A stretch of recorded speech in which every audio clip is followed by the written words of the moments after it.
Nobody panic. Hey everyone, it is weekend. Happy Friday to you all. Welcome to EVH and Gear TV. We are live, a little bit of a different format this evening. We are joined tonight by two incredible guitarists, Ian Thornley and Shawn Tubbs. And we do have to apologize. Chelsea Constable was on the roster for this evening, but she had a couple kind of not an emergency things, but things that needed some serious attention at home. So we wish her our very best, and we will have her back for sure. It was definitely going to be something that would be nice to have all three of these fantastic musicians together. Unfortunately, that wasn't in the cards for this evening, but we're going to have some great guitar discussion, insight, just about everything we can throw out your way, guitar way tonight. We jumped over the chat a bunch of times, but let's start off. Ian Thornley, Shawn Tubbs, how are you doing, gentlemen? Doing great. Good to have you both back. Ian, how are you, man? I'm okay. I was just telling you guys before, I'm just getting over a cold. Yeah, I've been super busy. So yeah, I might sound a little choked up. I might be clearing my throat or sniffling a little bit, but other than that, I'm golden. Wow, you sound dead sexy to me, man. I think Ian at his worst can sound pretty darn good. Yeah. Yeah, that raps. We are happy to have you back on the mend, though. That's a good thing for sure. Yeah, absolutely. Yeah. Do you do any kind of? I mean, this was not anything I had scripted for this evening, but do you do anything kind of like any home remedies to when you feel the bug coming on, or what do you normally do? Yeah, when I'm on the road, it's one thing, because you just can't get sick. And I always feel like, because for some reason, when we do like a big tour, like a major tour, it always seems to be in January or February in Canada. And inevitably somebody's gonna get sick on the bus, which means that, eventually it's gonna make its way around to me. So I always feel like, even if I feel something coming on, I always feel like I'm just putting it off. And then I get off the road and, maybe 3-4 days later, I get steamrolled by it, So when I'm not on the road and I feel like I'm getting sick, like I did last week, actually, when we played a show in Newfoundland, I think 2 weeks ago. And it was either in Newfoundland or on the plane ride back. But it was several days after when I got home, and I was like, all right, I just kind of let it happen, because I'm like, I don't want to fight it, and then it's sort of lingering and it's kind of there. So I just kind of let it go full bore, which is stupid and lazy of me. But I have this sort of, my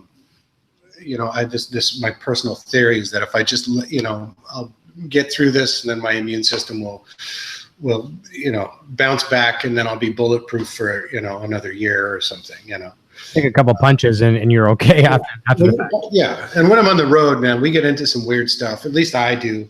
And certainly all of us start to get into, like, we'll bring spikes with us and a bunch of B12. And we used to have our security guy / bus dad mom guy, Big Chris, was this huge guy. And he was the only guy who had the balls to poke us with a needle. Oh boy. Yeah, we'd get B12s like every 2 days, and we're all a bunch of wimps. So we'd like go in the back lounge, and Chris would be there back there with alcohol swabs and spikes. Like, you ready? Okay, and then you wipe your it's placebo, but you always feel a little bit jazzed after you get stuck with a needle. Because I'm like I said, I'm a wimp. I hate needles. But yeah, that and drinking pure juiced ginger, which is brutal. Okay. And I actually did that. The juicer that we got on the last tour is now with me. I just moved house, and I have room for it in the new kitchen cabinets. And I juiced some ginger the other day and knocked it back. I tried to convince my daughter to try it. She wouldn't go for it, but yeah, ginger and there's a bunch of remedies that if you're gonna get sick, you're gonna get sick. That's true. Like, some people have told me it's a lot of it has to do with probiotics in your stomach. If you can keep your guts healthy, you'll be able to fight anything. And I'm sure a lot of that's true. I have a hard time remembering to take a little pill every morning, or knock on wood, heaven forbid I ever had to. I'd be terrible at it. My mind's always on other stuff. I can imagine. So yeah, just whatever. I just try to keep my hands clean and try to make sure that anybody that gets sick, you try to quarantine them as much as you can into their own bunk. And, you know, I think, but like I said, it's one of those things, you're living on a tube with like 9 or 10 other guys or girls. And, you know, if somebody goes down, it's just a matter of time until you're all touched by it. You know? The thing that happens is that's the common with all of us. You know, you're starting to feel sick, and it's already too late. When you're feeling sick, it's too late. But if you take the preventative measures, and here's something I'm definitely don't want to get into a medical type of a show, and I'm not one to advocate one way or the other, right way or not. But here at home, my better half, Nocturnal Butterfly, Sandra Lee, and that she's running the chat here, she got really sick there for a better part of a year and a half, and we thought we were going to lose her with diabetes and this painful neuropathy thing with nerves. And she ended up saving herself by switching to like this whole food, plant-based kind of lifestyle, like cut out, you know, everything, right? And she's on the whole food plant stuff, and it saved her life. And what we're doing now to prevent, you know, like the colds and things like that, we just bought this stuff today from one of my clients who's a health food place, like this elderberry syrup, you know, and you take it before you, like you just take it every day. So like as of tomorrow morning, it's whether Junior likes it or not, here's your syrup, you're having it, and it's a concentrate. So, you know, you take these things before you need them. Elderberries are not a lot of fun to get down either. I can imagine. I know. And you know what? We're going to tell Junior it's great. It's candy, you know. No, it's not. I know it's not. But I'll tell him Ian Thornley says you'll like it. Yeah, it's good. Yeah. Tutti frutti, man. So how about Just you, like Shawn? That was, well, when I was touring with Carrie, especially on the Storyteller tour, same thing. You know, it was real easy to get sick. I was less apt to get, I would get like weird crap would happen. Like I'd get a horrific bursted eardrum, bleeding, like ear infection, crazy stuff like that. But when I was out with her, and I still do this, but I was cycling a lot. So I kept a cycle in the Bay. And on every off day, I would ride 30, maybe 50 miles. And then my big kick was juicing ginger. But what I would do, and most of the guys on the bus thought I was nuts, but I wouldn't do straight ginger, even though I'll do a shot of ginger. It's no big deal. But I would do about that much ginger. And a couple of carrots and a couple of apples. Yeah. And I'd crank that down. And I don't know if that's why I didn't get sick, but very seldom I got sick. Yeah. It's the bomb. Yeah, it'll keep you safe for sure. And elderberry, all that stuff, anything that's a massive like antioxidant, yeah, it sucks, especially that stuff. You'll choke that down. But yeah, if you're trying to stay healthy and you got gigs to get through. Yep, whatever it takes, right? And I'm glad to hear you guys support that as well too, because I kind of needed that, you know, some other dude saying, "Do it, man, it's good," because I know she's gonna be forcing it down my throat tomorrow, you know. But I can't afford the time off either, honestly. Yeah. It's nothing. It's not. Yeah. Well, if some of these guys can go to the bar and make these, you know, crazy concoctions and sick that down, then you can do something for your health. Yeah. Well, and there's nothing wrong with, you know, especially the vocalists that are trying to get the resin back in their voice. You know, a hot toddy won't kill you. You know, just some whiskey and some lemon and just a quick shot, it'll definitely wake you back up. Right. It's good. Honestly, it's good for your voice. I don't recommend doing that in the morning. Yeah. But yeah, but to get through a gig, yeah, it works great. Why not? Yeah. Let's jump over to the chat for a quick second and come back to some questions to kind of get a catch up on what you guys have been up to. I'll start with you, Shawn, in a second. So over in the chat, we've got Jack Clark. Scott Roos is here, fellow Canadian. Nocturnal Butterfly, who I just mentioned is my better half here. She runs a very efficient chat. And throughout the evening tonight, she's going to be posting links for Shawn and Ian, and Big Rec, and all those good things from Instagram to Twitter to YouTube, all that good stuff. Carl Santon, another good friend of mine, fellow Canadian. Happy Friday. I think I'll sit back and watch tonight. I'm wiped. Richard Henry, he's tuning in from overseas, I think in Ireland. So he's a huge fan of Ian's. He said he's put coffee on hours ago to stay up for this one. So thank you very much for tuning in. He says 2 a.m. over here. Coffee is on the go. Looking forward to the show. 2 monster players. Very nice for both of you. And he's a monster player too. So it's nice when you hear, I love this fellow camaraderie of guitar players. It's awesome. Leon Moen is here at 2 a.m. in UK as well, but ready for the show. Access Mario, who I know Ian knows. Oh, yeah. Great guy. And Shawn, you probably know either you know of him or of him. Access Electronics. Yeah, Mario. So yeah, he's got our own hero, my own hero, Eddie Van Halen. Got one of his buffers on the board for one time. I'm sure Nice. things with him as well. Always nice to have Mario here. Dawson Lloyd is here. David Ennis is here.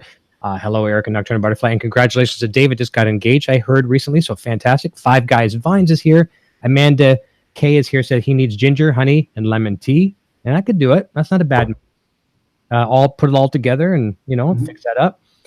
Jason Hobbs, hello guys from Alberta, Canada, fellow Newfoundlander here. Nice. Nice to have the Canadian people in the house tonight. Robert Apples here. Zinc is great for warding off colds and getting rid of colds quickly. Let me see here. Here's first question for Ian from the chat. Anyways, Jason Hobbs says, "Hey Ian, how did you like the Newfoundland St. John's gig? I heard some clips. You guys were playing great." I loved it. I've spent a fair amount of time out there, but unfortunately I haven't played out there much. I think we played, Thornley played there 2 or 3 times maybe, and then Big Wreck was, we were slated to play there, but and then 9/11 went down. Oh yeah, we had a couple of gigs in and around that like we were doing the symphony shows and whatnot. And I remember the Edmonton one, I think, was 3 or 4 days after 9/11. And that was a trip. That was really hard for us to, some of the guys in the band still had family down there that they hadn't heard from, like down in Manhattan. So I remember that being a really weird time. And then we were supposed to, a few weeks after that, we were supposed to go out and play in Newfoundland. And we were all jazzed about it previously because we hadn't been out there. And I'd been telling the guys about Newfoundland and how much they're going to love it. And, they'd met Newfies but never been there. So, yeah. And then after all that stuff happened, everyone was like, you know what, let's maybe not fly.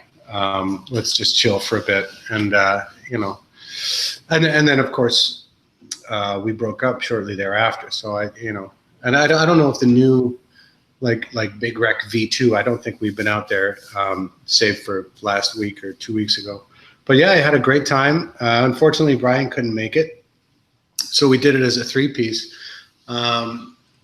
which is different and trying and has its own challenges and hurdles. Mm-hmm.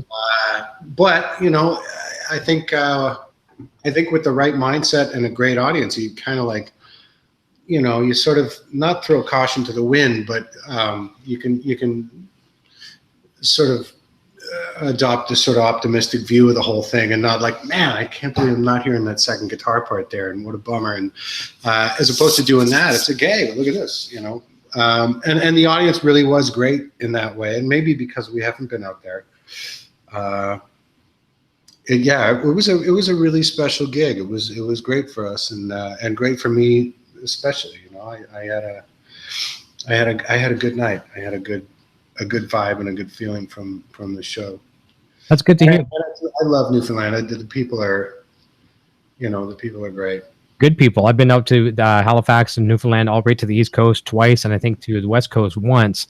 But I find them very, very friendly. And there's a question coming up later on that someone's going to ask you about the 3-piece. And when we get to it, I'll just give that person credit because you answered the question already about being a 3-piece. The question he was asking is, how did you, struggle, or how did you manage the 3-piece? But I think the fact is too, like you said too, like you're used to that other guitar, and if you want to take a break and just sing, you can do that. But someone with your caliber as well too, even though it may be outside of your comfort zone, But yeah. Well, honestly, I don't think caliber has anything to do with it. When you've been playing with, I mean, Big Wreck was a 3-piece for about a year and a half. Just as we got signed, Brian was in the band and that's how we started. And then he was like, all right, because we'd been slugging it out, making like $20 to $50 a night for a while. And he was like, you know what, I can't, I'm going to go back to New York. And so he'd gone back to New York, and the three of us, Dave and Forrest and I, kept at it as a 3-piece. And it's just sort of, I mean, it's just a different muscle. I don't think, I don't think the amount of, chromatic scales I've been running for, it has nothing to do with facility or caliber or how much you practice. It's just a matter of what you're used to and how how you look at it. Mm-hmm. And then filling out the sound, of course, like I'm used to. I like things to be enormous. And Brian's like, his playing and his sound is it just fits with mine, always has. And when we went from 5 to 4, I found that it was kind of nice having a wider lane, and it was, it reminded me of old Big Wreck. And then going back to 3 was we had to rehearse. Dave and Chuck and I had to rehearse. It was like, well, what tunes are we not going to be able to do, etc. And it was promising. It was like, okay, well, it's not the same, but it doesn't suck, Dave was a little bummed because he had to step up on vocals. He's got a tremendous voice. He's got a great voice, unbelievable range.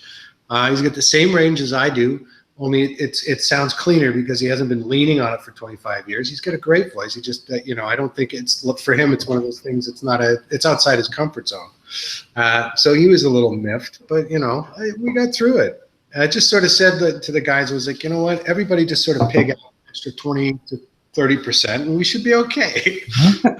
Overplay, oversing, That's right. Well, every drum fill is a home run around the bases, and the solos are twice as long, twice as fast. I'll sing twice as high and twice as hard, and we'll be fine. Everybody will do it. Well, the thing is too about you, and I'm not trying to put you on the spot, but your guitar playing has always been very layered, very landscapey. Like it is wide to begin with. So I think that there is an edge there over the next guy that might just be a Les Paul to a Marshall, and now we're one directional. So I think that has a little bit of a help. Yeah, the added wrinkle for me personally, which made it a little more trying. We did 2 or 3 shows as a 3-piece, and it was a little tougher because I wasn't using my rig. Like it wasn't my A rig, and I've always sort of neglected the B rig, the fly rig. I'm just like, yeah, whatever, just give me a boost and put a delay on there, it should be fine. And it's really like, it is fine when I got Brian there, because it's like, I get something to make me a little louder and something to make me a little wetter. I want it to be cleaner, I just turn the volume down. And that's great, but when I'm tied to the microphone and I got to do all these scene changes and and I can't just hit one button and have them all go, man. Again, you just have to have the right mindset and be like, I blew that change, but it's an adventure. It is what it is, and that's why I like listening to, like, obviously I'm wearing a Van Halen shirt. You guys know much. I worship Van Halen, and that's why I love listening to old bootlegs from the 70s to the early 80s. Instead of these over-processed, multi-track things, and you hear Eddie and Michael just boom, one guitar where there's normally 3 or 4 guitars overdubbed and stuff like that, and just the rawness of a bootleg. I love that. So I would love to experience the band and the 3-piece. I've seen your band. I've played with your band a few times in the multi-piece band. I'd love to see it once just as a 3-piece. Yeah. Well, hopefully Brian's going to be good to go whenever we get another gig before. I don't know if we're going to be doing that because I'm in the studio now. So okay.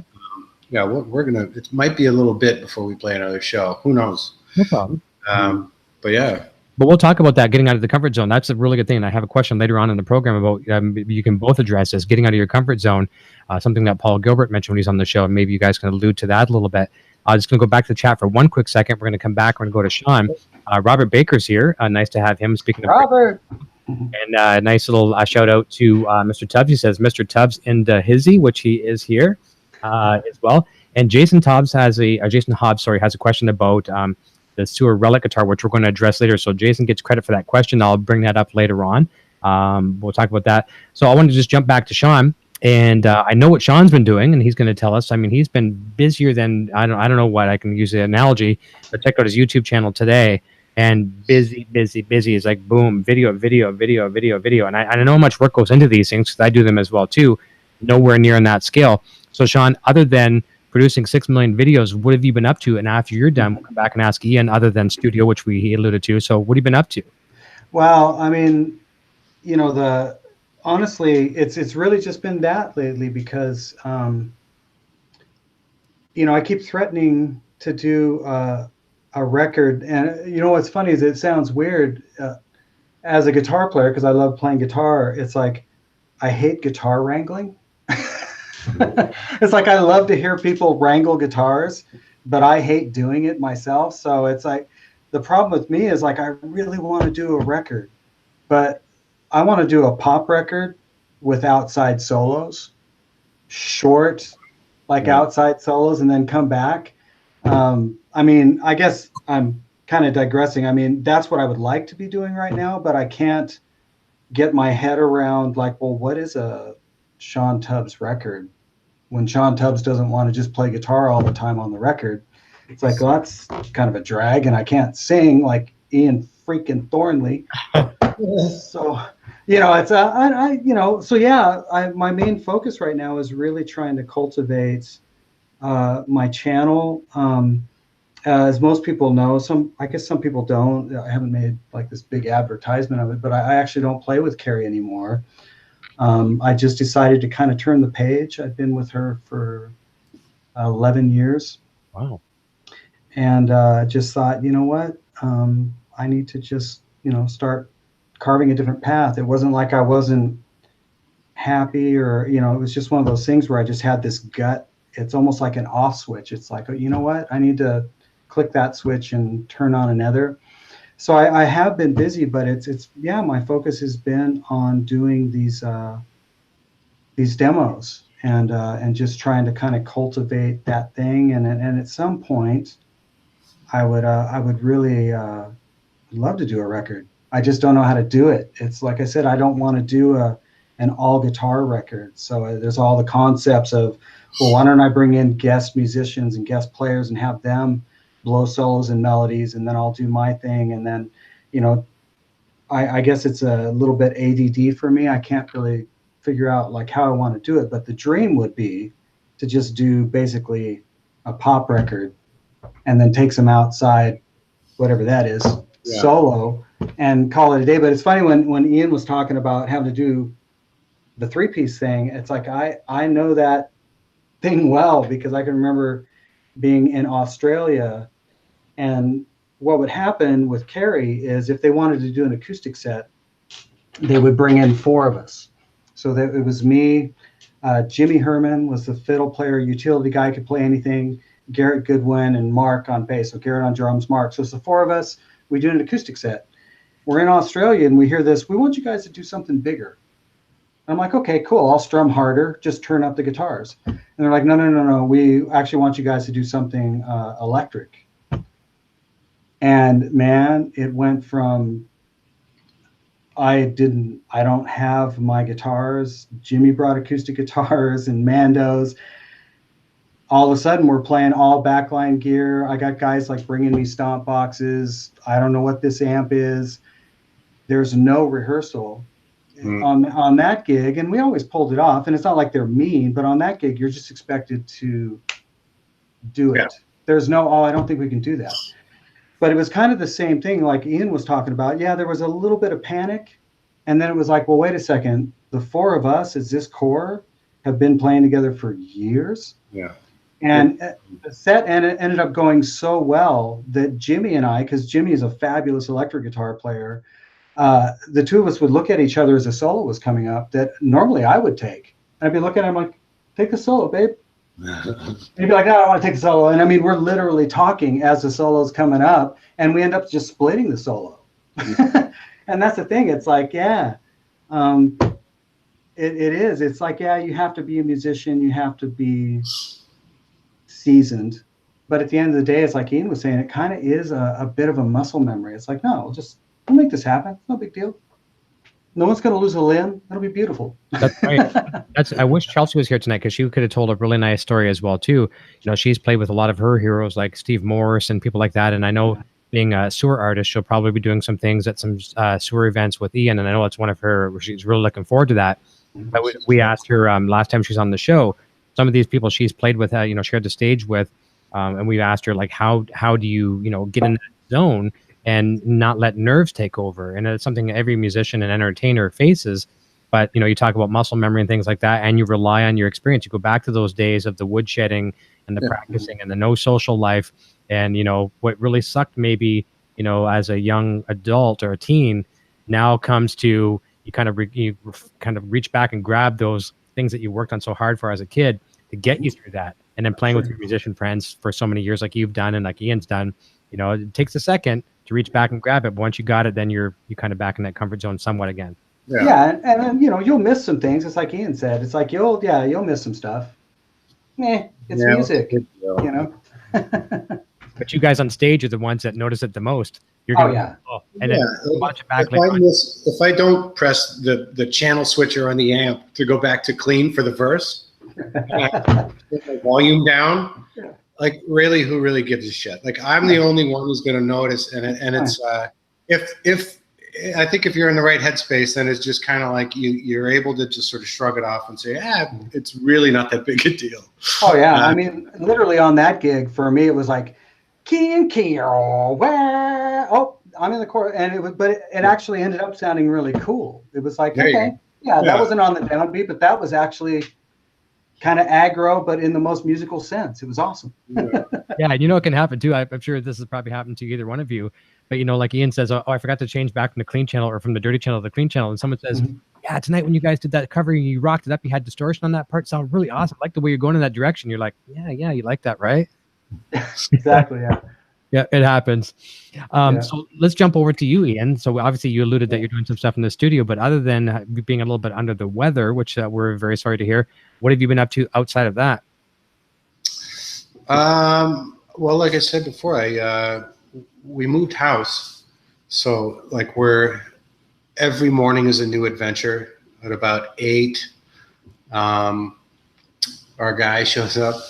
Chris, who's a lovely guy. It's actually my partner's uncle, and he's our contractor guy. And there's just every day's a new adventure. So I leave for the studio at 9:30, 10, and then when I get home, there's always something new. You know, today there's I won't even get into it, but anybody who's been through house renos, it's been going since April. Oh boy.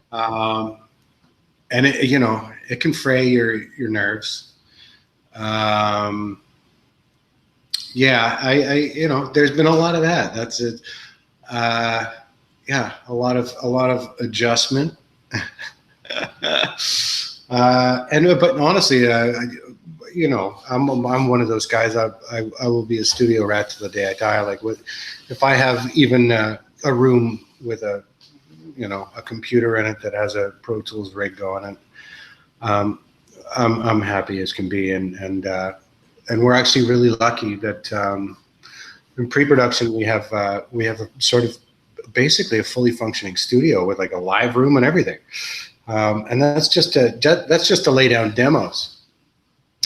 So there's nothing better for someone like me than to sift through I don't know how many hundreds of ideas and just sort of go mining for gold or something that's going to inspire me that day and be like, ooh, let's do this one. And then I'll just, we tap out at a tempo, and then I start building. And then Chuck and Dave will come in and it's like, we're actually getting some monstrous, roomy sort of bonzo, like a 21st century John Bonham drum sound. It's like, it's right down the pipe of all the things that I love. I'm like, this is it.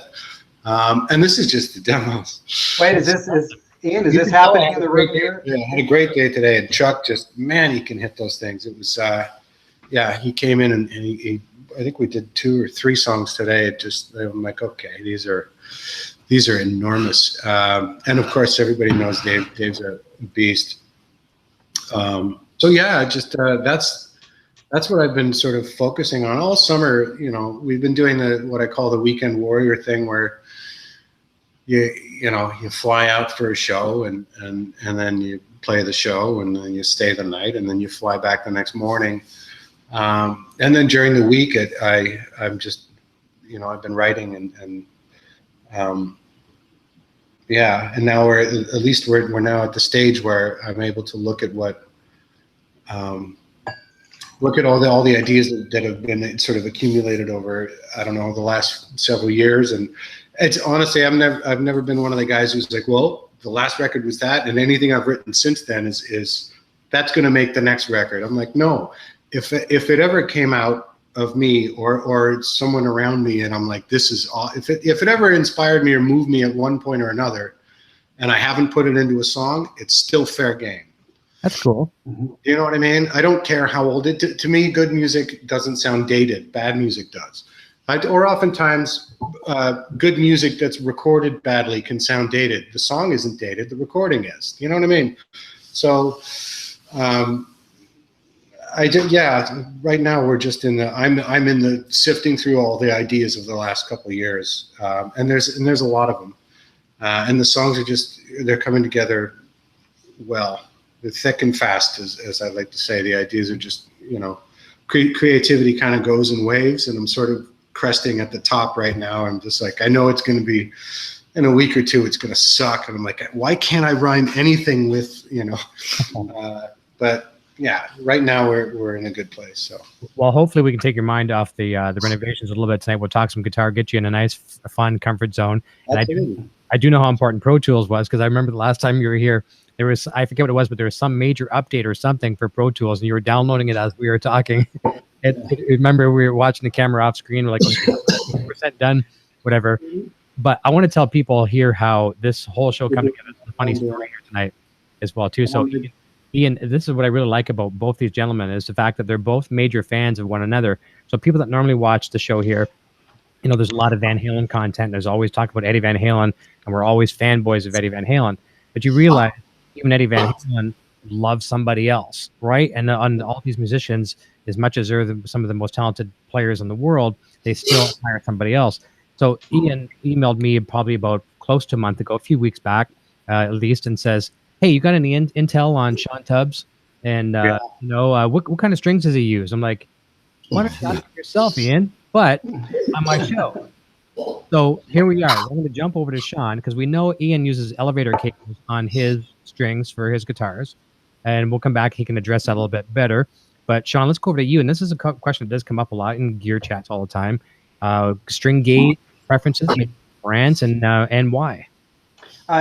Man, I always feel terrible, because it's like I shouldn't say I don't care, but one thing is I've been playing the Dario strings forever. I just in the last probably year started playing the NYXLs, and that was just through them saying, "Hey, there you go." Yeah. Wait a second. Go upside down. Beautiful. Wait. Anyway. Anyways, I switched to NYXLs. Yeah, it's funny. They're 10 to 46s. That's normally what I use. The NYXLs, to me, it's so funny, because I don't care about technicals ever. So I'm one of those guys, like, if a pedal sounds bad, I don't open the pedal and look at the pedal. If a pedal sounds great, I don't open the pedal. And I'm kind of the same way with the strings. It's like I don't really care, for the most part, if I'm just feeling and hearing something that's working better, that's what I go for. And D'Addario has been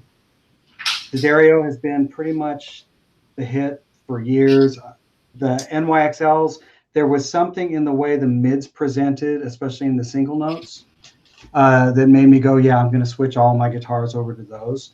So I'm either 10 to 46 or 11 to 52s, depending on the guitar, and that's it, man. I don't really budge off things. It's like I kind of settle on something, and then, like I said, it was years where I just played the same set of D'Addario electrics, and then these NYXLs came out, and I was really reluctant to even try them. But when I did, I was like, yeah, I'll stick with those. So yeah, 10 to 46, 11, 52. Oh, perfect. And that's a guitar, like this guitar back here, this Duesenberg's got 11s on it. It's not a tension thing. It's just sonics. I just think it sounds better. with 11s. Other guitars, it's so funny because like I've got Gibson scale guitars with 10 to 46s. I've got Strat scale guitars with 11 to 52s. Wow. It's just more of a sonic thing, and yeah, feel to a degree plays into it. But for me, it's more like, how does this guitar present? Does this guitar even like 11s? Nah, it doesn't really like 11s. It presents better with 10s. So, yeah, that's pretty much my thing. D'Addario's. Yeah.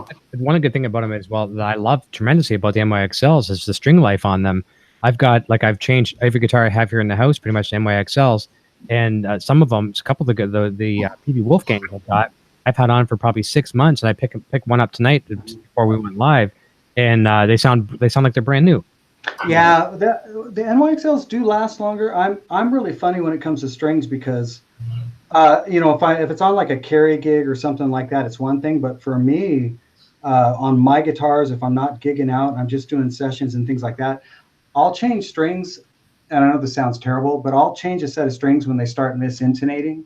Okay. I'll be like, okay, I better change these. Or they start, just not ringing true. There's something wonky. Then I'll be like, okay, I'll change these. Because there's a sonic thing about letting strings go. It's like they don't have to, and it's not me being critical of anybody wanting new strings, but for me, it's like, no, there's a sound there. It's like bass players, especially, they'll let strings go forever before they'll change them because, man, that's their tone. And the second they change those suckers, James Harrison never changed his. Right? Yeah. Oh yeah.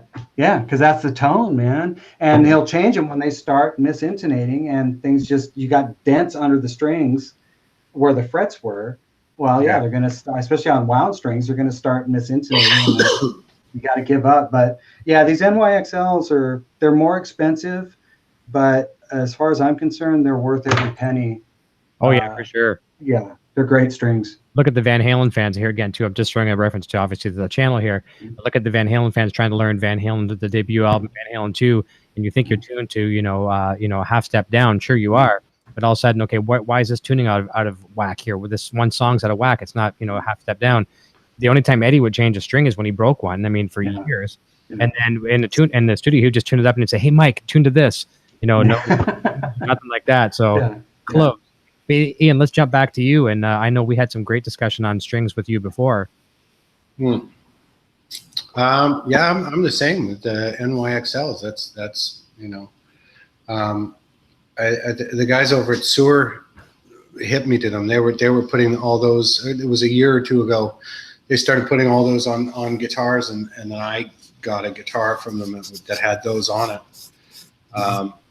And yeah, I grabbed a couple of packs, and then I noticed as soon as you tune up, like stretching the strings out, and I'd stretch them out once, and it was like, wow, they were there, And very rarely did I have to go back to the tuners. And then they sounded fuller, brighter, and fuller, and just sounded a little more solid than just consistent and reliable, and I think when it comes to studio stuff and live stuff, that's kind of what I'm looking for, is something that's consistent and reliable. And I've been I like all different kinds of strings for different things, but those NYXLs are the 11 to 49. That's on any guitar that I'm going to do any kind of playing on. That's my go-to. If I'm up to 440, I love the sound of 10s. I find I'll pick a little too hard or squeeze a little too hard on 10s sometimes. But yeah, that's why I had asked him about what kind of strings you're using, Shawn. I was like, the tone sounds like 11s or 12s, but you're shaking them like 10s. So I was like, what is that? What's he using? Yeah, and NYXLs, man. And honestly, it's just that's the only way I can put it, Ian, is they just present better. The single notes, especially, when I would take solos in a mix, it would just present better, Yeah, I know a guy who's a couple of years ago now who did and I don't know, you have to have a pretty big budget on an album to use a world-class studio in this fashion, but he decided to take a good few hours and grab all the different brands of the gauge of string that he wanted to use, and then he actually did the Pepsi challenge with whatever the riff was for the song, and he would play this exact same thing in the song to the track, and exactly the same, brand new, fresh. Okay, it's ready to go. Boom, boom, boom, and you know, and then sort of just listen to A/B them all. And those came out the winner. They just spoke the most, and they were the most note to note, the most clarity. They were the fullest. It was like, and apparently I wasn't there for it. I only heard about it afterwards because I was like, this is stupid. But you know, it's not if you've got the dough to use a studio in that fashion where you can really hear the, you know, then it, you know, I guess that kind of settles it, you know. But at the same time, that settled it just from the point of view of an engineer, you know, and that it doesn't matter. I do somebody else. Most guitar players who are at a certain level, I'm sure they can probably squeeze a pretty good sound out of just about anything. You know, it doesn't really matter. But a preference is preference, you know, and comfort and feeling like you're at home, you know. Yeah. That can sometimes take that 10%. Dude, every time you flip back to you, it freaks me out because you look so much like Derek Smalls right now from Spinal Tap. Thank you. It's freaking me out. That's my worst YouTube comment I get, and I love it. Yep. Obviously, people have said it. Are we doing Stonehenge tonight? No, we're not going to do Stonehenge, but we got to do this. Okay, I've got one bass. Shawn, you've got a bass. Ian, you've got a bass. Can we do Big Bottom tonight before we go home? Oh God. Your new handle should be lukewarm water. Yeah. However, we launched a new brand because of this. Now we have broadstash.com merchandise. We do. We have it. We have it. But Ian, I'm really glad you talked. I'm glad. Good looking duster you got there. That's right. Yeah, it's growing. And actually, I shaved this off on a Tuesday. I had it back Wednesday morning. Yeah. It's real hardwood. How does that? Oh, my dad had hairy ass jeans, man. That came out wrong, dude. That came out so wrong. Not hairy, but yeah, forget. We'll go a different route. But I'm really glad to hear about this. The kind of the mutual love for and NYXLs, and I certainly don't endorse them or anything else. I just like them a lot. But you, and this is going to lead into the next question about a Suhr guitar. Now, I don't know a lot about John's guitars other than the fact that you play them. I know Shawn's got some, and you know Pete Thorne has his own signature, and I think they're phenomenal. Met John at NAMM in 2017. But did you say he's putting them in all of his guitars, or just select ones, Ian? Or I think he's gone back to Ernie Ball now. Okay. And you know what? The last two guitars that they've been signature models. The last two that have come my way have had Ernie Balls on them, and they're a little bit different than the NYXLs. But I'm like, I'll tell Shane, don't change these strings because this guitar sounds great right now. And until something breaks, you know. Well, look at and then of course when I do, I'm just like, okay, there's an adjustment period. There's an adjustment period to getting used to the NYXLs again. But then I'm like, okay, no, this is where I belong. That's right. Yeah, I love the Ernie Balls, the purple pack. I've played those for years, and these are lighter, they're 9s, but still. Oh, okay. Yeah, no, 11 to 48 or whatever. I love those. But no, I think as of maybe a year and a half ago, I think Suhr has gone back to Ernie Balls. Okay. And honestly, 6 and 1.5 dozen the other.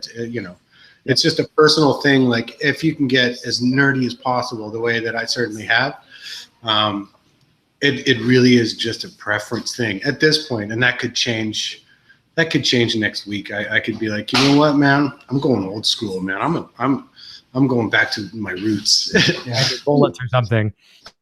Well, we might have lost him there. You know, it's not. It's just right now. That's my personal preference. Yep. They seem to hold tuning better, and a lot of the sort of a lot of the things that I'm used to worrying about for years. I just and obviously I'm playing better guitars now than I used to when I first started out. Like the Suhr guitars are just they almost play themselves. So they almost tune themselves. It's just a different level of everything.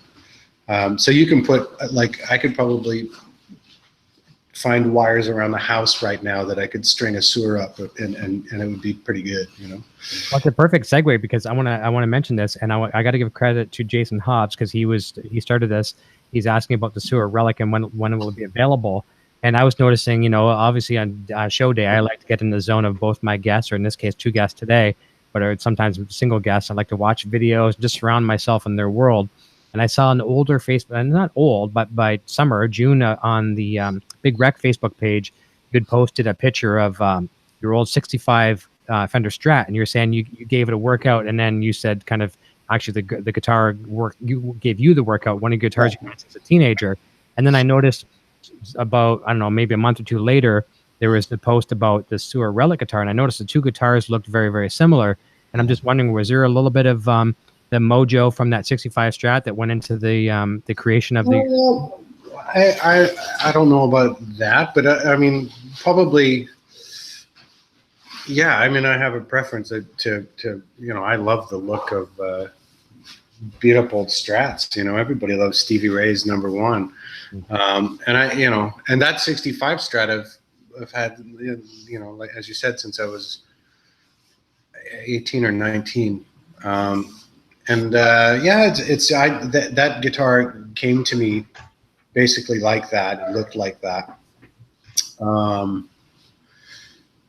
And yeah, I just, you know, that's sort of, I learned a lot on that thing. I spent many, many hours playing it. And, you know, I had a picture of a guitar that had been beaten up in a particular way that I sent to David Chavez over at Suhr when we were talking about taking the signature model, my signature model guitar with all the switches and the series parallel stuff, and then putting it into a classic, sort of an S, you know, but having it still hum single hum, but have it look more traditional, like three singles, just because of the reverse zebra humbuckers.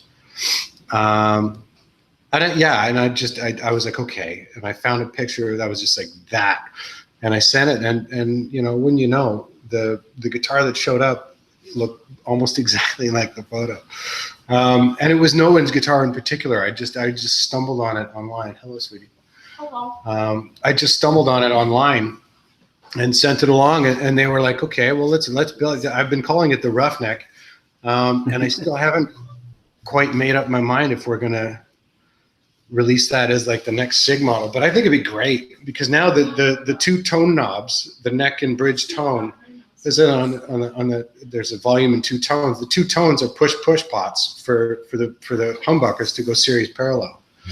And like in the studio, like with Eric Ratz, he can't believe the sounds that are coming out of these SIG models, like, because you know, where you'd normally grab like a Les Paul, and because I need the Les Paul in the middle position sound, I can just go to the middle position on these guitars, and they just I'm faking it a lot with one guitar. You know, it's just like, well, listen, all of a sudden 3 Les Pauls come in, and it's like, no, it's still the Roughneck, or it's still the Antigua, or, you know, it's one of John's guitars, and that's basically all I've been using. But yeah, that guitar comes everywhere with me right now. The Roughneck is the that's my baby. I have a feeling that'll be. I hope I'm not letting the cat out of the bag, but I'm sure it'll be fine. I have a feeling that'll be. It's between that and something else. What'll be next year's SIG model. We'll still have, of course, the offset, the Snazmaster looking one, but it's right over there. For some reason I'm so in love, infatuated with that guitar. Well, you've always spoke so highly of the necks. Every time I've had you on, you've talked about the guitars, and the necks felt like something you had since you were a teenager. Just it's part of you and comfort zone. So he's obviously doing something great. Like I honestly don't know enough about his guitars. I've never played one yet, which I would love to sometime. But it just like when someone like yourself raves of them, and Shawn, you've used that white Strat style one in your recent videos. What are your thoughts on it? Well, yeah, I mean, Suhr's, it's right here actually. It's funny because people ask me, like, what's your go-to guitar? And it's hard for me because before I was doing tours and stuff like that, I was Joe Blow session schmo.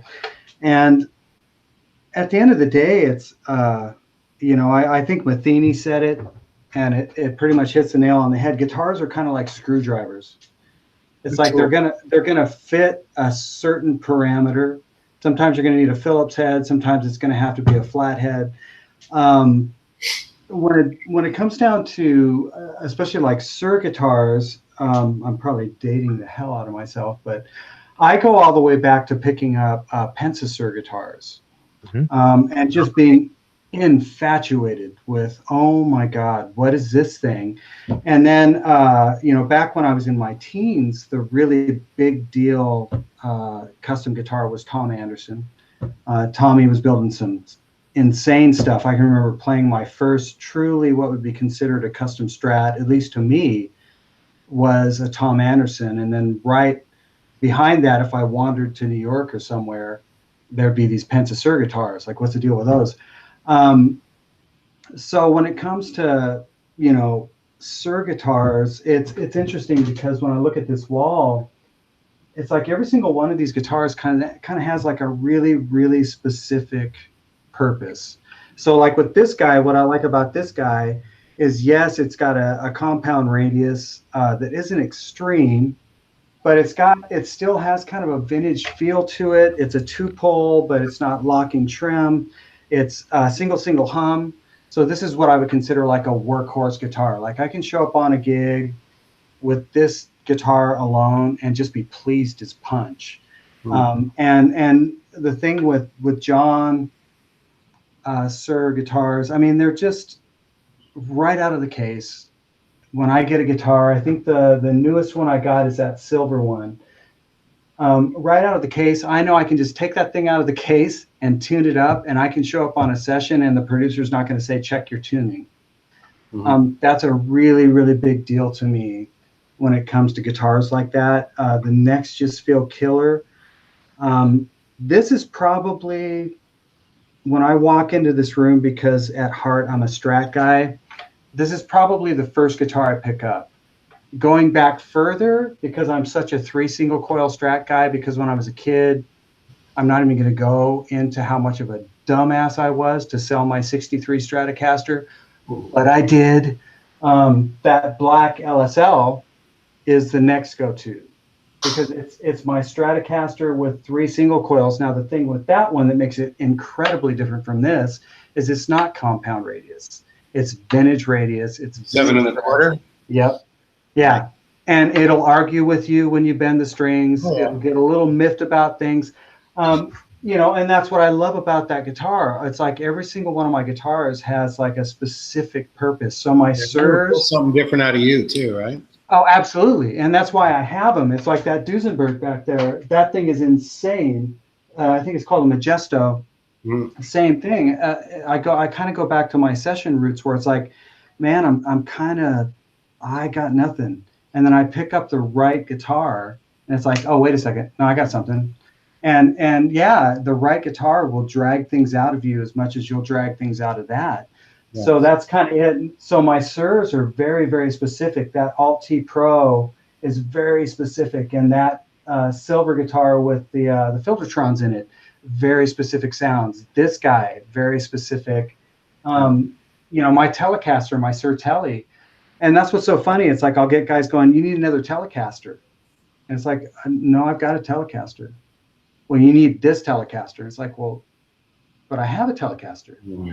So that's kind of the thing. And all of these guitars, they're all fabulous, but they all fit a specific thing that I've got in my head, or a specific thing that I just feel that I want to either drag out of myself or I want drug out of me. And Suhr guitars are unbelievable. I mean, well, 2 points about that guitar in particular, and then a question as well too. First of all, I guess we'll go with the question. When you mentioned Suhr, like wasn't that the kind of the start involvement when they were working with when John was working with Mark Knopfler to kind of create the guitar for him? Yeah, and I'm probably screwing up the history, and John's probably going to kick me in the nuts. But I can remember walking into Rudy's Guitars in New York and seeing this absolutely gorgeous arch top looking Stratocaster thing, Suhr. And I was like, what the heck is that? Is insane. So that's kind of where that all started for me. And like I said, John's going to be like, you idiot. That's not where it happened. But for me, that's where it happened. I'm sure he won't. But that's kind of the deal. I mean, there's so many amazing, honestly, amazingly gifted, talented builders out there. At the end of the day, it's the guitar that resonates. So for me, it's like these Suhr guitars, they just resonate. It's kind of like Ian. It's like there's certain guitars where you just go, yeah, I'm good with this thing. I'll take it, and Yep. Well, it'll sing. My other point about that guitar, I think it was, I don't want to say the wrong thing, but I think it might have been the Wampler video, the Overdrive one you were doing. That's one of your latest videos, and the tremolo work, it just sounded so beautiful on that guitar. Like and staying, like you said, talk about staying in tune. You were doing some kind of extremes at some points and with the tremolo, and it sounded great. And I just want to kind of compliment you on that, or compliment the guitar as well on that. Oh, thank you. Yeah, I mean, it's a big deal with the guitars. I mean, there's tricks, and I'm sure Ian knows, especially with a 6-pole tailpiece, but even with a 2-pole tailpiece with no locking trem, there's certain little tricks you can do with how the springs are adjusted to really get it to come back the way you want it to, based on how you play. And God's honest truth, I learned that from watching Carl Verheyen. I saw him do some tweaks about how he sets up his trem, and he would bring it down and then kind of listen to how things intonated, and then he would make adjustments. But for the most part, like this guy, I didn't touch. Other guitars, 6-pole guitars, I've done tweaks on to make those work, like the black, because it's obviously so vintage. That one I did a lot of tweaks on, but I can damn near dive bomb that thing and it'll come back. But there's little things you have to do with a Suhr. Yeah, I mean, it's pretty much, like I said, take it out of the case and plug it in and play it. You're going to be good to go. Pickups wise, it's so funny. People always ask, well, what pickups do you use and do you change them? And I sound like that beer dude. Well, when I don't often drink beer, but when I do, it's so funny. It's like, I don't often change pickups. But when I do, they're Lollers. But honestly, the only reason I ever change pickups is if I don't like them. And if I don't like them, they get changed to a set of Lollers. If I do like them, I don't change them. So these are the ML Landau standards with a SSV. I was like, I love these. They're great. Cool. Don't fix what's not broke. Yeah, exactly. It's like, I really don't mess with anything unless I literally don't like it. If I don't like it, then I promise you, it'll have a set of Lollers in it. Well, that's good to know. I think one of the takeaways tonight is several times this has come up, and we're going to talk about it one more time later on tonight too, is getting out of your comfort zone. And as you and I were talking, Shawn, before you and I jumped on a test call before Ian got here, and I was playing my PRS at the time, and you guys both know me as a Floyd guy. I have to have a Floyd or Death, nothing else. And the PRS CE22 I have, it's got the nice floating PRS tremolo on it, and certainly not locking. It has locking tuners, but not lock nuts. And lately I've been playing it a lot more than I have been than I used to, and I can do my dive bombs, even though it's not a diving tremolo like a Floyd would be. It's not as weak as a Bigsby, but it has full range. And there are the tricks, by pulling back up really quick, before you go back into a chord, you can it's little things like that, intricacies that will save it. So that's very, very cool. In a second here, what I want to do here, I'm going to be bringing in another guest just for a brief moment from the west side of Canada here. He's a huge fan of Ian's, and his name is Chris Waite. Ian, you've met him on several of your tours out there. You may recognize him. He's got a technical question for you, and then we're going to jump back over to the chat. Ethical question? Yeah, well, no, I don't mean a technical one. No, I thought you said ethical. Oh, ethical. No. Yeah. How do I treat roadies or something like that? If this is going to start getting ethical, I'm out. There's no ethics on this show. Friday night, man. It'd be, and I said technical, and I didn't actually mean technical. More about maybe some tips on guitar playing. Well, ask Shawn that stuff. No, not me. Yeah, well, whatever. While we do that, we're waiting for him to pop in. We should see him in a second. Let's jump back to the chat for a quick second. Marshall MG Man is here. Stoked for the show. Ian is the man. Rick Hefner here. Hello, Robert Baker. Ted Perrin. There's been a lot of buzz on the Big Rec fan group about the St. John's gig, especially because they had to perform as a trio. And so there we go. We've captured that one. We should have Chris here momentarily. Oh, but hey, just really quick on the PRS thing. When I was a kid, and it's the way I discovered Tom Anderson guitars. I started working at a shop when I was just out of high school. And Tom Anderson, that's a big deal. But this guitar showed up called PRS. A rep showed up with this guitar, wanted us to play it. And God's honest truth, the one thing that, and I've got PRSs, they're fabulous. Right back there is my Grissom. The one thing that shocked the crap out of me was the tremolo. Yeah. Dead nuts on. Yeah. And it was a 6-pole tremolo, and my Grissom is still a six pole. So yeah, it just reminded me, it's like, oh my God, I remember the first time I ever played a PRS. It was a really nice guitar, but what shocked me was I could literally cram that tremolo down to Beelzebub's lair. And when it came back up, I was like, wait a second, is this in tune? Wow, this is not a Floyd. And it just came back completely. Yeah. So yeah, kudos to PRS. Those trems. Yeah, there you go. This is the CE22. And the reason why this one's so special to me, this one, this is a very, very special sentimental guitar to me, because when I was endorsing PRS back in the day, a lot of you guys, you might know Grover. He used to work for PRS, and he's sadly passed away. Grover Duvall, a brilliant gentleman. He worked with everybody. And when we arranged the deal, he says, okay, well, I got a brand new Korean guitar for you. I'll send you a Korean one out of my crib, as he would say, or I've got a banged up American one. Stupid me says, I'll take the brand new Korean, which was a PRS Torero, which is a cool guitar. But then I hung up the phone. I'm like, Eric, what are you doing? You don't want a Korean one. You get an American one if you can. I called him back, said, Grover, tell me about this American one you got. He goes, are you interested? I said, yeah. He goes, well, it's banged up. It was been on the road with Blues Traveler. Chad Kinchla was a McCarty guy, and he had dozens of McCartys, but one fell off the stand one night on a gig and broke the neck off of it. And, the guys at PRS would rather service them themselves. So send me your broken one back. We'll send you one as a loaner, which was this guitar. Goes on the road. I think there's a one gig where he played it, and comes back. And so Grover says, well, you can take this one if you want it. It's all dinged up, blah, blah, blah. It's not dinged up. It's got one little tiny little pencil ding here, nothing on it. Tobacco finish, mahogany body, all stamped artist stock, whatever. And Grover says, oh, I know you like rock stuff, so how about I throw in some Tremonti pickups? He put the Tremonti pickups in it for me, new cream rings, and gave me the old pickups and everything and sent it to me. So it's got the floating trem, and it's to die for. I love this guitar. Yeah.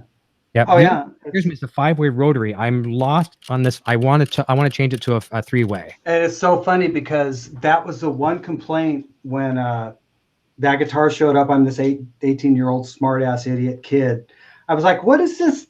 What is this thing here? Why can't it just be the blade wing dinger, or so that's still like a complaint for me. But it's funny, like I saw that guitar and I thought of this one. I mean, they custom built this thing for me, and it's just so funny because I'm not okay, this is bad. We're not going the Gibson thing. We're not gonna bash Gibson. But the reason but we're bashing. The reason I don't have one okay, so hence this guitar. I wanted a really great Gibson scale guitar. And who's this guy? That's Chris. He's bumping in. Hey, Chris. What's up, Chris? Hey. Welcome, Chris. We'll have your question just Hey, sorry, guys. No worries, man. Hey, Chris. So, I got into this thing, and I remember I was like, I really need a Gibson scale, pretty much stellar intonating guitar. And they were so gracious. They were like, we'd love to build you one. What would you like? And that's where things I was like, well, I don't want anything on the neck, and on the fretboard, and I think I heard toilets flush. Yeah.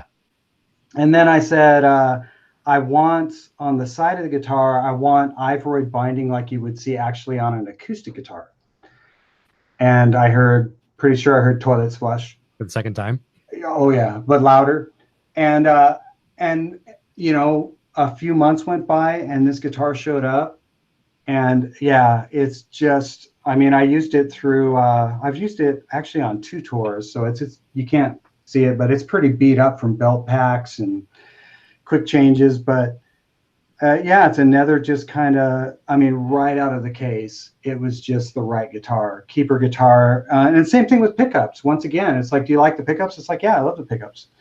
You know, because I'll get people calling me going, hey, man, do you want to try our pickups? I'm like, no, because that means I got to take the pickups out of something I really love to try pickups. And it's like, I don't want to get out of soldering iron. I like my pickups. If I hated these pickups, it'd be like, okay. The But anyways, vintage treble in there? sorry? Vintage bass and vintage treble? On the, you mean on the pickups or just? No, I'm just wondering if, because a lot of the ones they will use a vintage bass for the neck, and then vintage treble for the bridge. Oh yeah, these are the 5708s. So they're essentially PAF kind of lower output pickups. It's a beautiful guitar, and Thanks, man. I love it. With no dots on the fretboard, they either put birds or dots, you know. Yeah, they weren't overly impressed with that idea, but they were so gracious to build this. And yeah, when I saw your guitar, I was like, wait a second, I got to finish. It kind of looks like that. Yeah. They're beautiful for sure. Did you know both of you, actually all three of you, did you know that they wined and dined Eddie Van Halen to build? There's two Van Halen model guitars out there, and they're different places, but the PRS did try to wine and dine Eddie Van Halen to switch over with, and had a Floyd Rose and everything. Just wasn't for him. Yeah.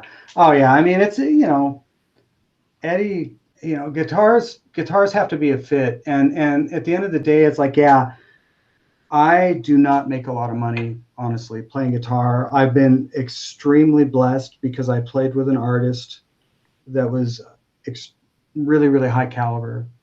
And, you know, so I don't take for granted for a second when someone reaches out to me and says, hey, we'll build you a guitar. But at the end of the day, if it's something I know I'm not going to play, don't bother doing it. I'm not one of those guys that wants to collect a garage full of guitars to sell on eBay 2 years later. That's right. So the guitars I have are definitive fits. If I don't like them, I won't play them. And it's unethical for me to say, yeah, send me the guitar. It's like, no, you know. I applaud that. That's very, very cool of you to do that. Pass it on to someone else. Yeah, it's like someone else will love that guitar and someone else needs that guitar, but I'm not going to be the guy that says, oh, yeah, I'll take that guitar for free and sell it. That's right. Well, thank you for sharing us the PRS story with us. I just want to introduce everybody quickly here to Chris Waite. Chris is from, Chris, tell us where you're from. And I know you're a friend of mine on Facebook as well, too, but you're a big fan of Ian's. Tell us where you're from. You can ask Ian your question. Initially, I'm from Victoria Island, but I moved to Calgary 3 or 4 years ago, and been working on making a career out of playing music. And I'm sure, obviously, all three of you guys know how cutthroat that is, and getting into the business, playing the bar scene and stuff like that. So, been working hard on that out here, and yeah, just a aspiring huge fan of your work, Ian. And Shawn, I'm not particularly familiar with your work, but I'm definitely going to dig in now for sure. Wow, you're so kind, man. I feel so bad because all I saw was like, who's this kid, man? Like, there's a young kid. Like, who's this? Someone hacked the channel. It's like I'm this old fart going, who's this kid?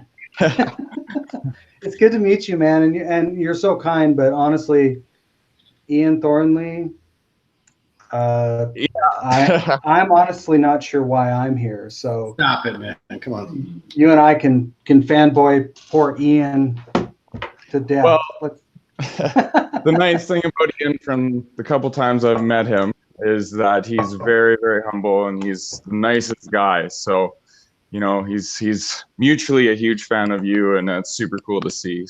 I think you're both dicks. Okay, just burst your bubble right there. All right.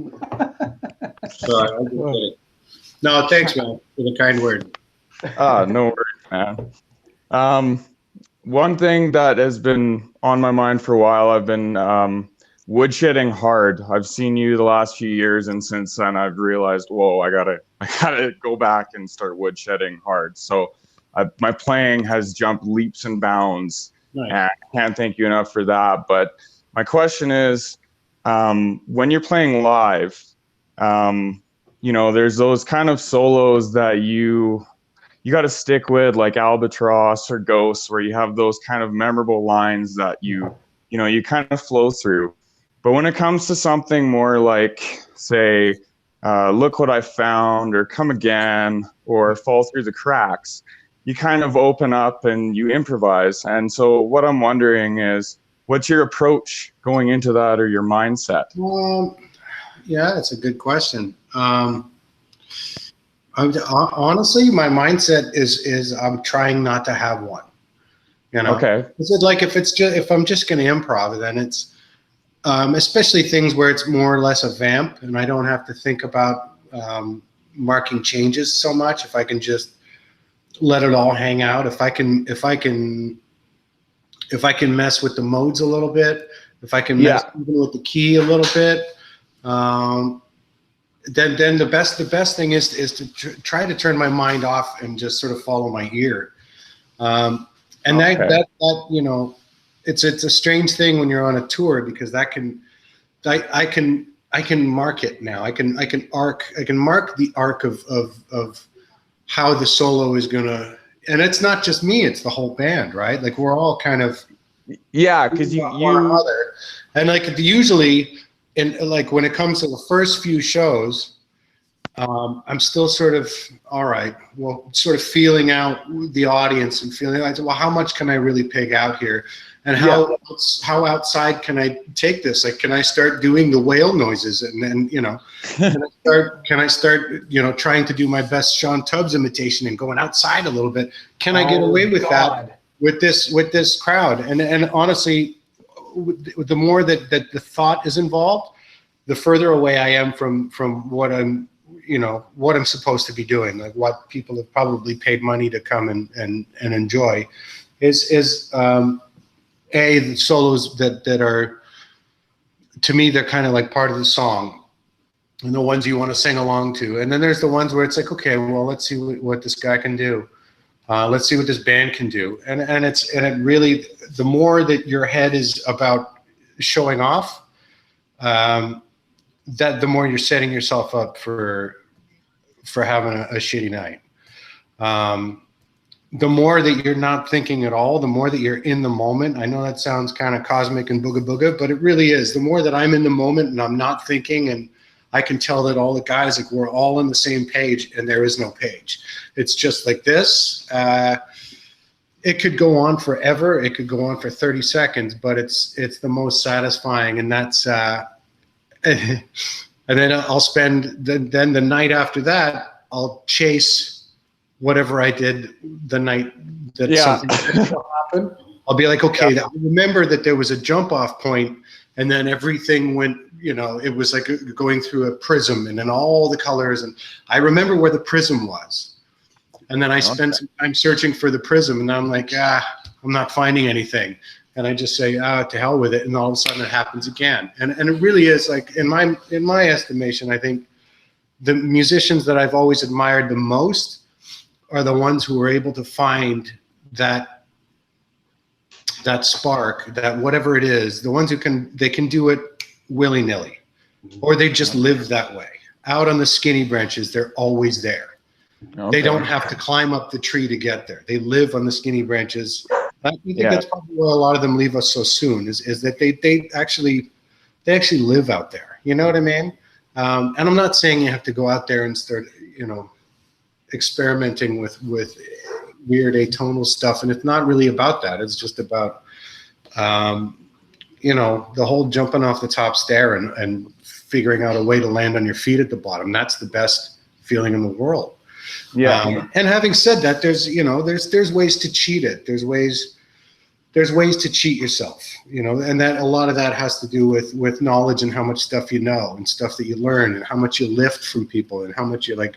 When something turns you on, don't just lift it. Figure out, like, there's a lot. I'm still unraveling things. I will always be, and it's like, I'll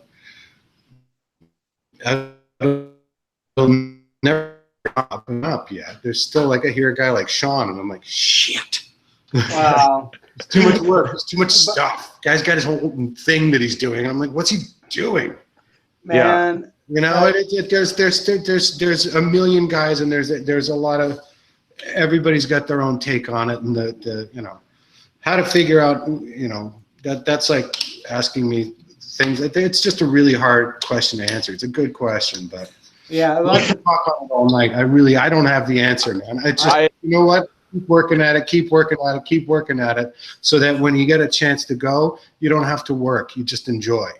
Yeah. Like I want to say, like I think it was a Michael Hedges quote when he said, when I'm playing, I can listen to 3 times. I can listen to what I just played, I can listen to what I'm gonna play, or I can listen to what I'm playing.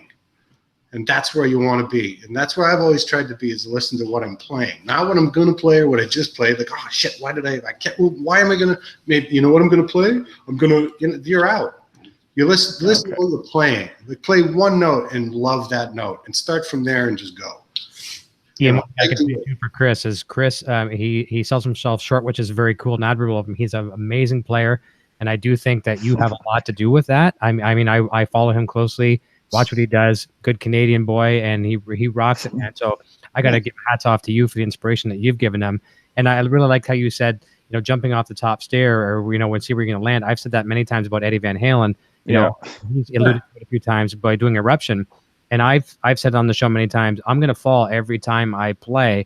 But is it going to be today? Is it going to be I'm going to land on the second stair, or am I going to go to the bottom and break my collarbone? I'm going to fall, but I'm just going to try each night to maybe land myself a little better than the night before, or whatever. Well, I find, and it kind of runs along with, you know, because there's these young cats like Chris that are obviously going to be the next big thing.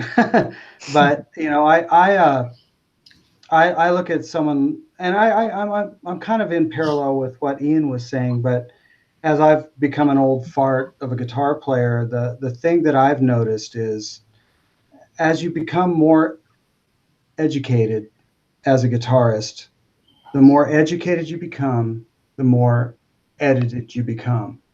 So my biggest struggle as a guitar player is I'm educated enough and have been playing along long enough that now I've become a very edited musician. And the trick, and it's what Ian was basically talking about, is you have to get out of your own head and go where the lines take you. My biggest struggle is because I know what I'm doing now, and I know and I've heard the best of the best, and I'm aspiring to that. I will edit myself. All of a sudden, instead of just letting it go where it was going to go, I'll think, it's not supposed to go like that. Yeah, wasn't supposed to go like that. And all of a sudden, you just train wrecked all of your intuitiveness. You just train wrecked all of your insight as a player. And it's like, I think of Frank Zappa. His whole thing was, well, I just want to be one against nature. I don't want to play the same damn thing every night. I want to train wreck and get out of it. So I mean, that's to cats like you, Chris, or young guys that get it, obviously, because you're an Ian fan. Yeah, as the better you get, the more edited you're going to become in your head.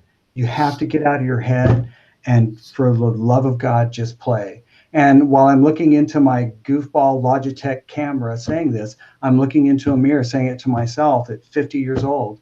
For the love of God, just take a solo. And if it goes a little south, you're a good enough player to play out of it. And whatever that play out of it was will probably be one of the best things you've ever done. Incredible advice. Chris, there you go, man. You got to do the best. And listen to me. Trust me on this one, Chris. I know how much you worship Ian. We all do here too. But check tomorrow. Spend the day tonight. Spend the day following Shawn Tubbs stuff. Everything is in link in the description. And when I'll check them out. My PayPal address is. No, I'm just kidding. Seriously. Well, Ian, thanks again, man. And that 20th anniversary tour, when I got to meet you, I was going through a terrible thing with my family, and you completely got me out of that. And thanks. I was shaking. I don't know if you remember me shaking really hard, and you commented on it and kind of unwrapped my vinyl before you signed it. But you wrote "Keep on Picking" on it, and that's what I'm going to keep doing. Oh, yeah. So thanks a lot, man. Cheers, buddy. Absolutely. Pleasure to have you here, Chris, and I'm really happy that both the gentlemen were help you with some great advice, which is valuable for sure. I know you have the talent in you for sure, and get out there, keep doing what you're doing, and share your stuff with us, and we'll share it with Ian and Shawn as well for sure. And you keep it up. Awesome. You're awesome. Indeed. Nice to meet you, Chris. Do your thing, man. Hey, Chris. Take care. Yeah, thanks a lot. Take care. Bye. I thought it was hijacking the. Oh, there you go. Nice to see you.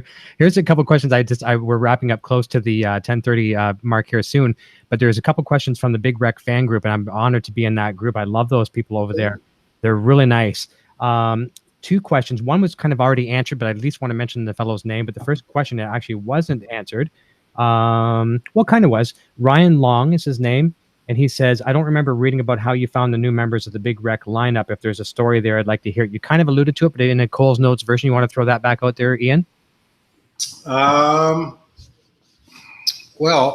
yeah, it's a long story. But essentially, they were the Thornley guys. Like we had ended up, Thornley had ended up myself. It was Jeff Burrows, the drummer from the Tea Party, for a bit. And then I think it was through him that I'd met Dave McMillan. And honestly, within 30 seconds of playing with Dave, it reminded me so much of playing with Dave Henning. Like, there's a thing that bass players and really good bass players, it's an art, and it's hard to find guys who have. There's a tone, and they're a different breed of cat. They truly are. They're like field goal kickers. You know what I mean? They're their own thing, and there's a way they touch the thing. There's a way that they think. There's a way that they hear music differently than the rest of us. And I had not been around that since Dave Henning many years before.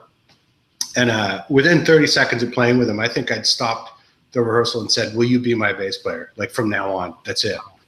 And he was like, "Well, oh. Typical Dave, like super nice guy." Shy fat, well, he's probably turned red. And I was like, no, I'm serious. I love you. and so, yeah. And then along with Dave, and then there was Paulo on guitar. Yeah. And then with Dave and Paulo, he's such an incredible musician and great singer and great guitar player. And then, and it was JB, and then Brian had come back in because Paulo was going on his honeymoon, and a last minute gig showed up, and Brian and I had reconnected, and I was like, "Can you fill in for Paulo?" And he was like, "Sure." So he did the gig with Dave and Jeff Burrows, and then it was like, "Oh, I got an idea. What if we did a tour of like half Thornley and half Big Rec?" And we brought Brian along. It was like, yeah. And then we started doing the rehearsals, and we had Chris Henry on drums at that point.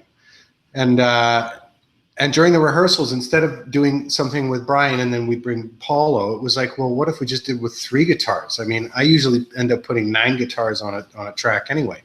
So what if we, the 3 of us, and then as a 5-piece, I'd never even dreamt of that before. And then in rehearsal, I couldn't believe how great it sounded, especially with Paulo and Brian. So that was like a fun little toy to play with, because I was finally able to divvy up all the parts that were on the records, and we were able to do it, and doing 3-part harmonies, and just there was a lot more available sound-wise. And then I guess that's how that became that. After Chris Henry, then there was Brad Park, and then he was out, and then Chuck actually flew in halfway through a tour, because we had auditioned Chuck around the same time that we had Brad Park, and some stuff went down on the road that wasn't too kosher, and I won't get into that, but it was. Essentially, it was a pack your bags moment, and then it was like, well, we need to get somebody, and then Chuck was like, yeah. So basically, was learning the songs on the flight out to, I think we were in Regina. Essentially went into the hall that we were playing, and ran a set with Chuck. He was just sort of taking a couple notes, and he's a monster. He's so consistent. It kind of freaked me out because he likes to play with a click, and certain songs he can't play with a click because of however the intro is or whatever. And a song like The Oath, where it's like I have this thing set, and nowadays it's not a pedal that can move. It's in a rack and it's not going to move. So I'll set this tremolo sound is set, and I'm so used to years of playing that song.